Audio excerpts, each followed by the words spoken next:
Good afternoon and welcome to this weekend's edition of Mocs News. I'm Brian Bass.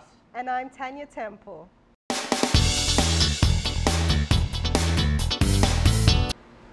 Chancellor Roger Brown announced his early retirement Monday at a press conference to UTC.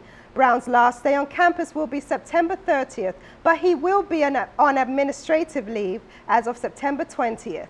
Brown announced in June that he would remain in the position of Chancellor until a new Chancellor could be identified. He reconsidered that plan based upon his emotional and physical health after the passing of his wife, Carolyn. Brown will be on paid administrative leave until his retirement on September 30th. President Joe DiPietro had many kind words to say about the years he has spent working with Brown and all the accomplishments that Brown achieved while working with UTC. The circumstances that have hastened Roger's departure, I support the decision. There have been many ways he's advanced this institution, and we will definitely recognize him fully for that.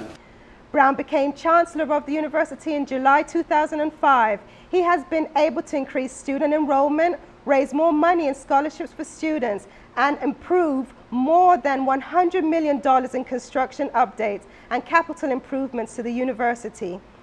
This campus has been more than a position for me. This has been the capstone of my professional life. It is a place that I have come to love like my own family. It's a place that I will continue to be dedicated to for the rest of my life. DiPietro named Dr. Grady Bogue to serve as interim chancellor until a permanent chancellor can be named. Bogue will take position as chancellor Thursday, September 20th. A new chancellor will be appointed before summer 2013. It's hard to miss the gut-wrenching digital highway death toll sign in Chattanooga that hangs as a warning for every Tennessee driver. These fatal accidents are at an all-time high and are most commonly caused by texting or distractions, speeding, and drinking and driving. According to WRCB's interview with Trooper Jenny Hammock of THP's Chattanooga Post, the death count keeps rising despite various efforts. However, more impaired drivers are being caught. This year alone, Tennessee had recorded 3,557 arrests before August for driving under the influence. That is 800 more than January 1st through July 31st last year, and those numbers continue to climb. July 1st, Tennessee law was changed so that a blood alcohol test cannot be refused if there is any suspicion that the driver is intoxicated. Drivers are encouraged not to drive when drinking and to be aware of other options such as 24-hour cab services in the Chattanooga area or a designated non-drinking driver. UTC is a dry campus and strictly prohibits the use and possession of alcohol and drugs on school grounds.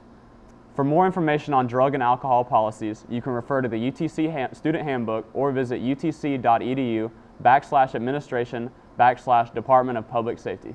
A moment of silence will replace prayer prior to our football games. UTC announced at the end of the press conference Monday. And we have come to the decision that we want to honor all of the members of our community. Students, faculty, staff, fans, citizens.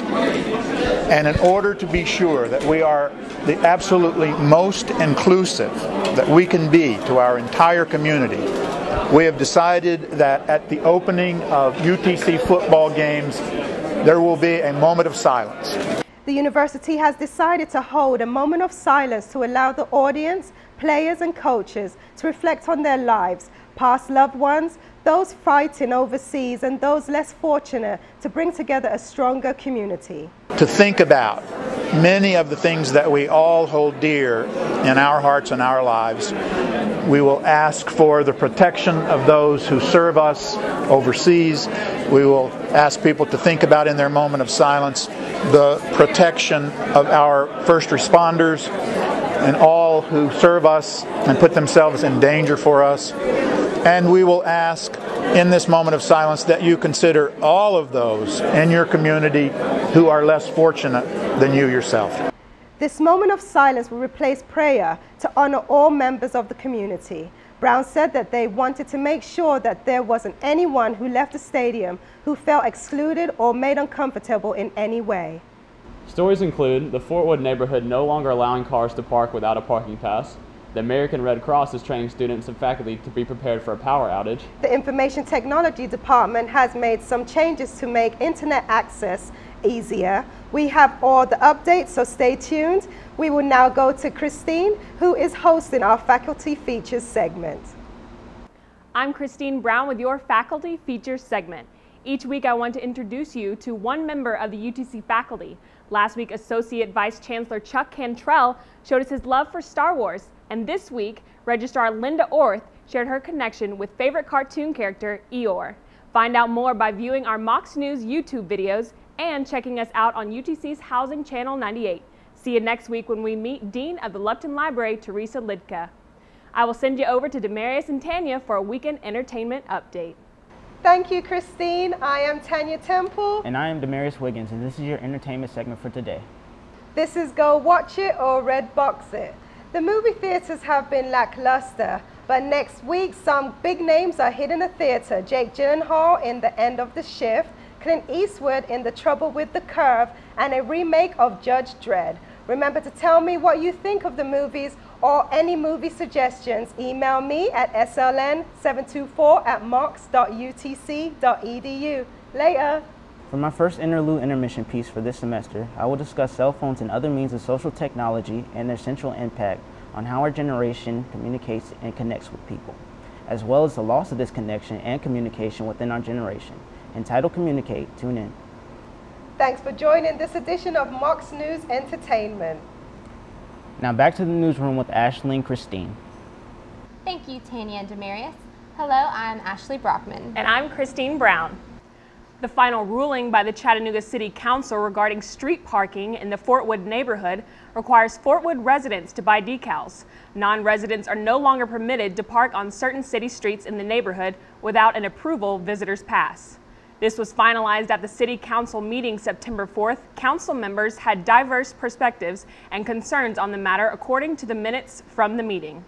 The official ruling aims to deter UTC students from using streets like Oak and Vine for a quick parking spot while rewarding residents with guaranteed parking. Council members were asked to consider the effects this would have on the fraternity, sorority, and business organizations located in the now non-public parking area. Secretary of Kappa Sigma Housing, Richard Wagner, shared with City Council that 60 students use the house on 927 Vine Street, but only 12 reside. This would mean that under the new city code, 48 members of Kappa Sigma would have to figure out alternate transportation plans to avoid receiving a traffic violation. Councilman McGarry responded to Richard Wagner during the meeting by saying that it is his understanding that the multi-unit dwellings are responsible for establishing the parking of their residents. Sunday, September 2nd, a campus-wide power outage left many UTC students in the dark, which left the question, are you prepared? UTC is hosting disaster preparedness presentations in September in consideration for National Preparedness Month. One already took place on September 12th, but another presentation will be given September 18th from 1:30 p.m. to 2:30 p.m. in the UC Signal Mountain Room. Students are encouraged to attend. The Red Cross recommends that you prepare a kit with supplies in case of a prolonged or widespread power outage. The kit should include items like a first aid kit, flashlight, extra batteries, and water. During a power outage, they recommend that you throw away all unsafe food and only eat non-perishable food. They also recommend unplugging all electronics. UTC encourages students to sign up for the UTC alerts. These alerts are text messages only sent out to students and faculty in emergency situations, notifying them of immediate threats on campus or severe weather concerns. To sign up for UTC Alert, go to www.utc.edu/taking precautions. The American Red Cross, located at 801 McCallie Avenue, also offers classes and information regarding disaster and emergency situations. For more information or to schedule a class, go to ChattanoogaRedCross.org or call 423-265-3455. For more information regarding the disaster preparedness presentation, contact the Safety and Risk Management Department at 423-425-5794 or emergency-management@utc.edu. With the increase in students, the IT department has addressed their issues and changes to internet speed and technological resources. Thomas Hoover, Chief Information Officer and Associate Vice Chancellor, says with a lot more students this year, they had to increase the internet bandwidth on campus. Hoover also mentions that they are pilot testing desktop virtualization for a lab in the College of Business, as well as high-def video conferencing units, and hopes to expand these resources. Hoover says he would love to hear suggestions, and if you have any, you can come by his office in Race Hall or email him at thomas-hoover@utc.edu. The IT department plans to utilize the technology fee by enhancing students' learning experiences and providing technological resources. We will now go to your Mocs Sports Minute. I'm Ashley Brockman. And I'm Brian Bass with the Mocs Sports Minute.